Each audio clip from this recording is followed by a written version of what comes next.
Wrap up this four-part interview with Brett Booth, one of the most prolific creators over the last several decades, worked with Marvel and DC.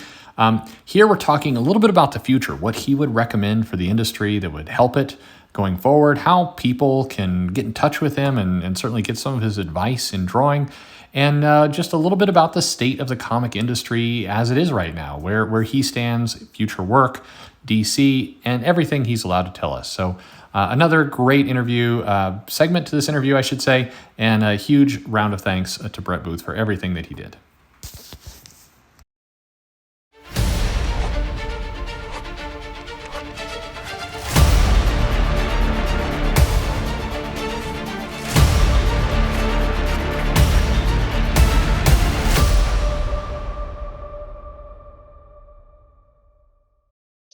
I want to ask, and I understand that if you can't go into it, but so Didio's removal was a shock. I mean, definitely there was an established person at DC and everything Yeah. else. Now the speculation is everything's new, everything's different. Nobody's really sure. You know, it was I went down to Comics Pro right after the moment, Mhm. and there was again another tidal wave of emotion that weekend around everybody of just kind of fear and it will be okay or maybe it won't. Without going into the details, because I don't want to get you in trouble with anybody, how does that impact someone like you as an artist who's drawing for this company? This big moment happens. How does that impact you? What happens? Well, I had something that I thought was lined up, and now I don't. So I'm waiting to hear back. Hopefully, I had just that issue 10 was my last issue of Bloodshot because I was supposed to be working on this other project. So now I'm like, everything's kind of up in the air. Great. So we'll see what happens. And then this other thing, they might be cutting back on books. Now, I haven't heard anything from DC. That was just the stuff from Boom and Image. So I don't know what's going on. But I mean, honestly, I don't know. Like Jim's really tight-lipped about stuff, like more so than Dan. So yeah, I don't know. So hoping to find out some news soon. Well, hopefully you do. I mean, again, the critical response to what you did with Flash Forward was really phenomenal. So I would expect good things would happen there. Yeah, no, I was super happy with that. I was super happy that I got to do the Flash 750 thing. Mm-hmm. That was just, people were like, "Oh, you didn't get to do the cover." Like, yeah, but you don't understand. You don't get royalties or anything for the cover. Right. It's just a rate. So I was like, well, it would have been cool to do a cover as well. The meat and potato stuff, that's where you get the money. So right. All the people doing all those covers, that's just great, and then maybe they're getting a good rate. But 10 years down the line, the trade paperback comes out, or something big, or something hits big, like the Flash movie finally comes out, and the trades pick up. Please will that Flash movie come out? They're not getting anywhere. I know. Well, that was the funny thing. I took over the Flash right when the show was coming out, and usually that doesn't bump, and it didn't bump the comics much. Mm-hmm. But it bumped the trades. Right. And for like the next 2 or 3 years, I was, those Flash trades, I still get royalties on those things. Those were like the bread and butter. I was like, I should stay on for another freaking run. Yeah. Because the Flash trades, I'm still getting royalties on those. I mean, the Titans trades, I still get stuff for, and the Teen Titans a little bit. But yeah, the Flash has been good to me. Well, I wouldn't mind doing more Flash. We need to get you on that book. A lot of these books. I mean, again, I think you had the great run with Flash Forward. You had the story. Nothing against the other people in the book, but the Flash 750 story was again, it was the hope. It was the rebirth hope again that some pretty cool action was coming. Yeah, I mean, I was really looking forward to the Flash, the free comic book day stuff. I mean, there's just there's more of what we were doing in the Flash 750. I mean, I was like, oh man, this is going to lead into some cool stuff, and now I don't know. Well, I don't know. I don't know what's going on. I'm hoping it just leads into more cool stuff. I mean, what little tiny bit that I heard was interesting. So I'm hopeful, but we'll see. Well, we don't want to give anything away, but yes, Yeah, we're hoping for you. Again, the response was so good. Definitely hoping for you. I've kept you for a long time. I want to ask you one more question if I could. sure. Um, and this is it's a bit open ended, but and I also want to give you a chance to promote some stuff. We talked a little bit, but um, we talked about digital and everything. But what, in your mind, if you could do one thing that would help make the industry healthier, that would make life better, that would make, for fans, for people like yourself, for creators, what one thing, or do you have one thing that would make the industry a better place? That's a tough question. It is. Sorry. It is, because it's like what I would want. What the one thing that I think we need is we need to get the readers back that we lost. We lost the casual readers. There was a cycle of readers. It's like and it was mostly males, younger males. They come in around 10, 8, 9, 10, and then they'd leave around 20, 21 when they get into college. And they'd read comic books for about 10 years. And that was like a steady cycle that would come through, and you kind of see. I was one of those kids. I came in a little late, and then I kind of got out of it when I was about 20, 21. Actually, and this is the other thing. When you become a comic book pro, at least an artist, you kind of stop reading the comic books because you don't have time. You're so busy, you just don't have time to read all this stuff. So it's like you become a lapsed reader, and then you kind of pick stuff up every now and then. And you kind of get back into it, and then you kind of, I got too busy. I'm busy again. I don't have time for any of that stuff. I mean, I still have John Wick 2 and 3, the Blu-rays, and I haven't even seen them yet. Oh, no. Oh, yeah, I have like a ton of Blu-rays that I haven't watched, and it's like, I got Stranger Things Season 2 that I've been dying to watch, but I just haven't had time to watch. Either I have a headache, my wife has a headache, she wants to watch it too. And then like on the weekends, I usually work on Bloodshot, so it's like, or we're working on commissions or whatever. So it's like, don't have a lot of time. But we need to get the readers back. And I was like, well, how do we get the readers back? That's the thing. Like, I mean, kind of imagey. I mean, that stuff, the nostalgia kick kind of came in for a little bit. I don't know if it's still going on. And that's the other thing with these weird trends. A lot of people seem to really like they want the old X-Men back, and they want the old this, and I think, well, I don't want to go back to the old stuff exactly.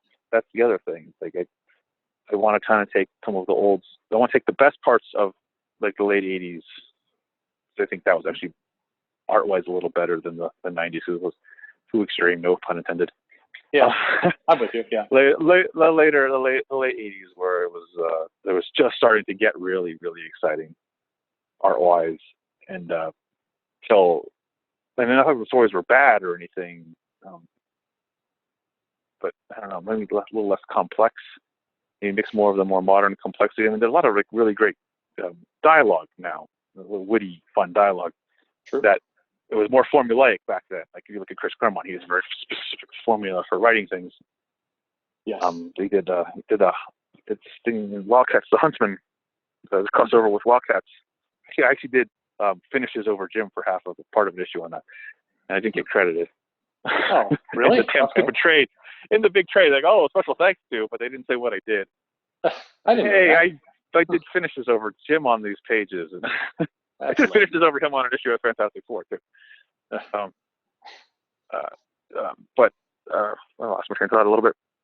No, but I think I hear you. I mean, there was so I'm watching it right now, and I've got 2 girls, and both of them, I try and get into comics, and I put comics in front of them, and they're young, one's 6, one's 9, and the 9-year-old struggles to get into current comics to the point that it's just not there. And I'm reading it, I'm like, there's some good dialogue, there's some good stuff in here, but she will pick up One Piece or My Hero Academia or the stuff from Japan, and instantly, no problem, she's in.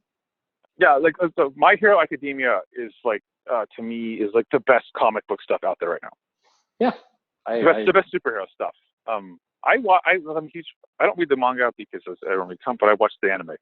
And I well up and cry.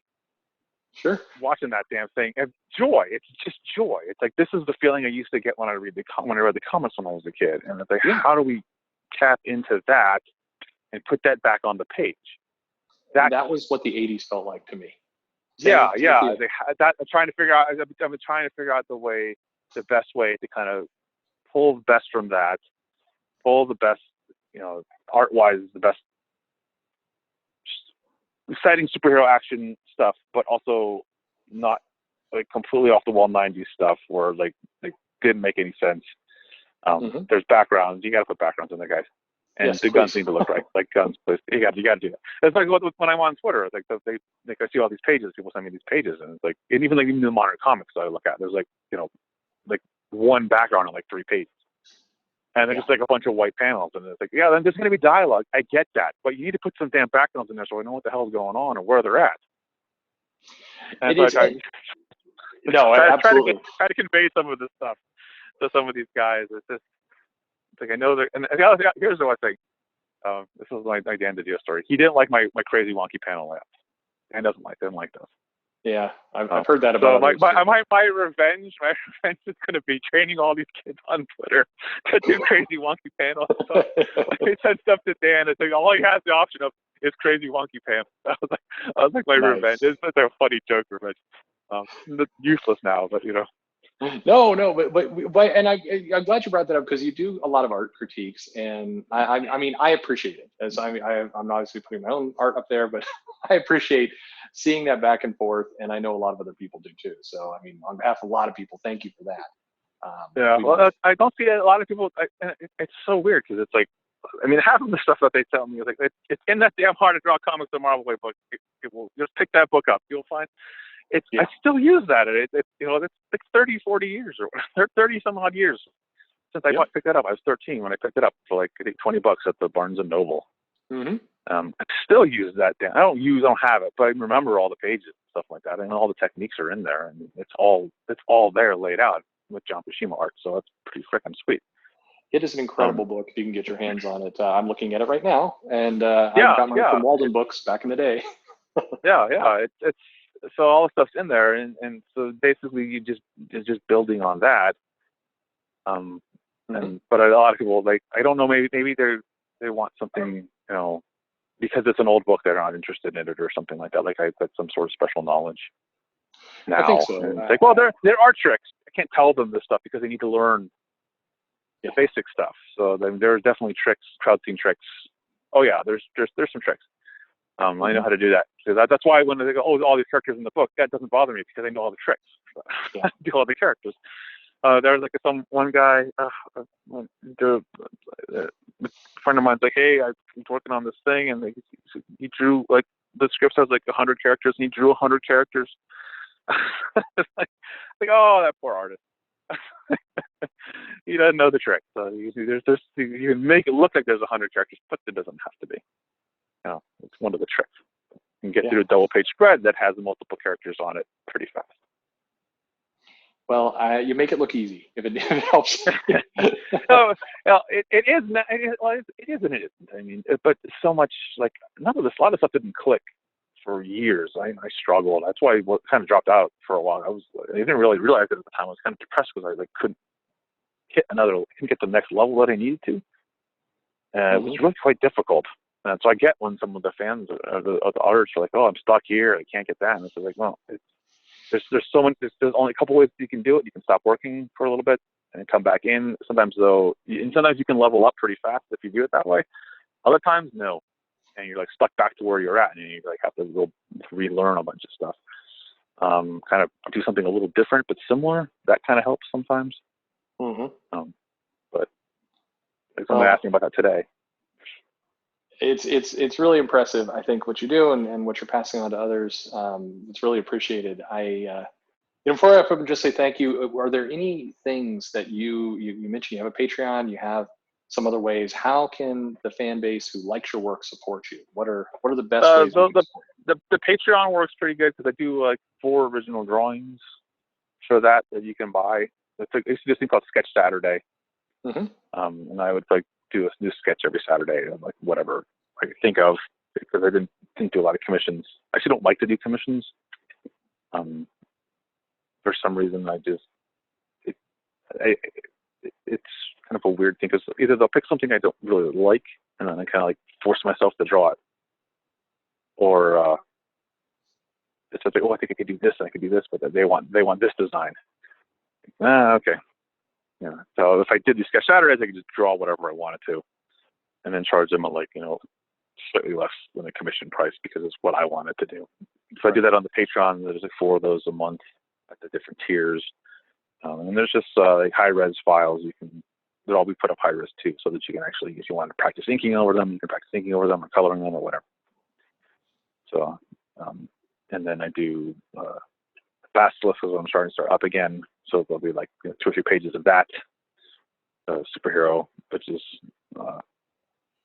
something that just, it's kind of like a kind of train of thought kind of thing. It's like how we used to work at Wildstorm. I was like, hey, let's do a character like this. And then and then you just start working on the character and you just start turning it into the story. And it just kind of like, there's no real end or anything, having like, it's just kind of like, oh, well, let's do this. Oh, well, then it can twist and turn this way. And just kind of let the characters and the story kind of dictate it. Whereas the other project, the project book I'm working on is more rigid. It's more traditional, how they would do more Marvel stuff, because I don't usually put a lot of dialogue in there. Do that later. I'll put little notes. I have like the basic plots, show like the first arc, first 3 arcs written out. So I have long-term plans. It's just getting the funding to do all this stuff, because I have to do it in between spare time, in between projects in my spare time. It's it's not like cheap to do, and you got to pay the other people to do it. So I want it to look as good as I possibly can get it. So I want to work with the people that I'm working with currently on other projects, so that it looks nice, and hopefully, the story will be what some people will like. And I haven't written comics in quite a long time, but I did used to write them, so not completely. I think it not helps. completely foreign. So.